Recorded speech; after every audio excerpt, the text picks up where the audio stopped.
ইচ্ছা থাকলে উপায় হয় ভাই, কাজ কিন্তু কেউ মায়ের ফ্যাট থেকে শিখে আসে না। আর আজকে এখানে যে দেখতেছেন একটা 85 ইঞ্চি টিভি ফিটিং করতেছি, আমি এর আগে কখনোই এত বড় টিভি ফিটিং করি নাই, তবে আজকে অনেক বড় একটা রিস্ক নিয়ে আসলে কাজটা করলাম। সৌদি আমার কিন্তু কাজের আগে বইলা দিছে, দেখে আছেন যদি টিভি কোথাও মানে কোথাও ভাঙে বা কোথাও কোনো কিছু হয় তাহলে পুরাটা জরিমানা কিন্তু তুই দিতে হইব।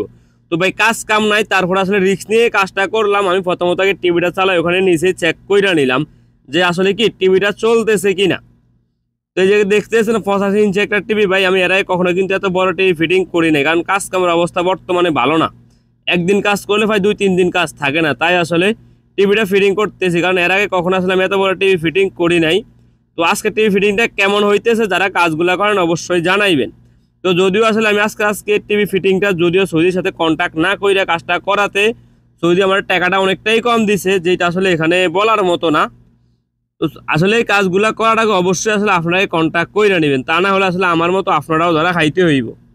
এটা 100% সত্যি, কারণ এই কাজগুলো করার আগে যদি কন্ট্যাক্ট যদি না কইরা নেন তাহলে আপনারা আসলে এই কাজগুলোতে কিন্তু ধরা খাইতে পারে। আজকে যেখানে দেখতেছেন আমি একটা 85 ইঞ্চির টিভি ফিটিং করলাম, তো অবশ্যই আসলে টিভিগুলো বসানোর আগে আপনারা আবারও বলি আমি আমার জায়গা থেকে আমি কাজটা মানে টিভিটাকে চেক করে নিয়েছি যে আসলে টিভিটা চলে কিনা, কারণ পরবর্তীতে টিভিগুলোতে কোনো সমস্যা হইলে তাহলে পুরো কাজের মানে পুরো টিভির জরিমানা দিয়ে কিন্তু কি আশা লাগে।